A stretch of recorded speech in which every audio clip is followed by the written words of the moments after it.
अस्सलाम वालेकुम स्टूडेंट्स, हम केमिस्ट्री का 7 चैप्टर पढ़ रहे हैं। हम क्रोजन के बारे में पढ़ रहे थे। मैं थोड़ा सा रिवाइज करवा देती हूँ। क्रोजन क्या होता है बच्चे? मेटल का खाया जाना, यानी कि मेटल का खुद ब खुद ही ख़त्म हो जाना। जिस तरह लोहे को जंग लगता है तो वो मॉइस्चर की वजह से, जो हवा में मॉइस्चर प्रेजेंट होता है उसकी वजह से ख़त्म हो जाता है।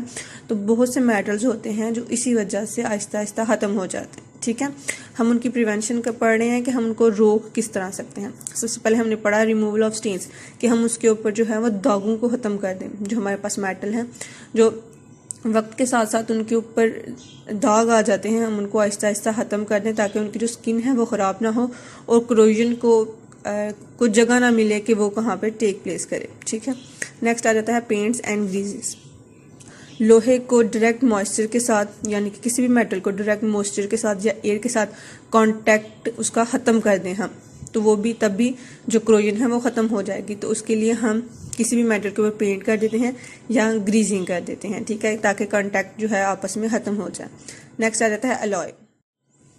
अलॉय कहते हैं कि किसी भी चीज़ को खालिस ना रहने देना, यानी कि उसमें किसी चीज़ की एडिशन कर देना, इम्प्योरिटीज शामिल कर देना। ठीक है, जिसकी वजह से जो उसकी ओरिजिनल वैल्यू होगी वो ख़त्म हो जाएगी और वो एक अलॉय बन जाएगा। ठीक है, जिस तरह हमारे घर में स्टील के बर्तन होते हैं वो खालिस स्टील के नहीं होते। ठीक है, उसके अंदर इम्प्योरिटीज शामिल होती हैं, उसके अंदर भी लोहा होता है लेकिन उस लोहे को जंग नहीं लगता। तो अलॉय का ये फ़ायदा होता है कि जो डायरेक्ट कांटेक्ट है वो भी ख़त्म हो जाता है और जो कैपेसिटी होती है, उसकी बाइंडिंग होती है, वो भी स्ट्रांग हो जाती है। नेक्स्ट आ जाता है बच्चे मेटालिक कोटिंग। आपने अक्सर सुना होगा ज्वेलरी वगैरह के बारे में, वो कहते हैं कि इस ज्वेलरी के ऊपर सोने का पानी चढ़ा हुआ है, इस ज्वेलरी के ऊपर चांदी का पानी चढ़ा हुआ है। ठीक है, यानी कि वो चीज़ जो होती है वो असल खालिस नहीं होती, उसके ऊपर बस दूसरे मेटल की कोटिंग की होती है। ठीक है, सिर्फ उसके ऊपर पानी चढ़ाया होता है। ठीक है, स्टार्ट करते हैं। The best method for protection against the corrosion of metal expose to acidic condition is coating the metal with other metals, यानी कि जिस मेटल को जंग लग सकता है उसके ऊपर उस मेटल की कोटिंग कर देना जिसको जंग नहीं लगता। Corrosion resistant metals like zinc, स्नेडियम and chromium are coated on the surface of iron to protect it from corrosion.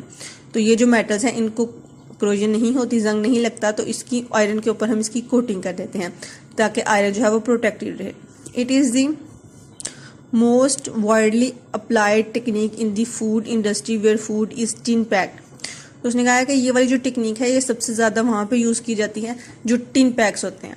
ठीक है, फॉर एग्जांपल कोक्स वगैरह जो उनके टिन पैक्स आते हैं, तो इसलिए उसकी कोटिंग की होती है। आपने अक्सर देखा होगा कि अगर फॉर एग्जांपल पेप्सी वगैरह अगर हम टिन पैक में लें तो उसको और दो उसके ऊपर जंग नहीं लगेगा, क्रोजन नहीं होंगे, लेकिन जब हम उसको खोल के रख देते हैं तो वो एक साइड से टूट जाता है। जैसे बात है, खोलेंगे वो तो टूटेगा, तो फिर आहिस्ता आहिस्ता उसके ऊपर जो है वो क्रोजन होना शुरू हो जाती है जब मॉइस्चर इन कांटेक्ट आता है। ठीक है, the containers of iron are coated with tin to give it longer life, यानी कि आयरन के जो टिन्स होते हैं, कंटेनर्स होते हैं, उसके ऊपर टिन की कोटिंग कर देते हैं हम। ठीक है, टिन को क्रोजन नहीं होती, जंग नहीं लगता, तो वो ज़्यादा देर तक चलते हैं। Metallic coating can take place by physical as well and electronic method. इसको हम फिजिकल यानी कि हम भी कर सकते हैं कोटिंग। ठीक है, लेकिन कुछ जो है वो इलेक्ट्रॉनिक मेथड से हो सकती हैं ताकि वो फिक्स्ड रहे, टूटे ना। ठीक है, हम फिजिकल मेथड से भी उसको कर सकते हैं और इलेक्ट्रॉनिक मेथड से भी कर सकते हैं। ठीक है, नेक्स्ट जो है ये फिजिकल मेथड्स भी कुछ बताए हुए हैं और कुछ इलेक्ट्रॉनिक मेथड्स भी बताए हुए हैं। ठीक है, तो आज का आपका इतना ही टॉपिक था, ये आपने अच्छे से पढ़ लेना है, नहीं समझ आए तो मुझसे पूछ लेना, फिर हम नेक्स्ट ये स्टार्ट करें। ठीक है, अल्लाह हाफिज़।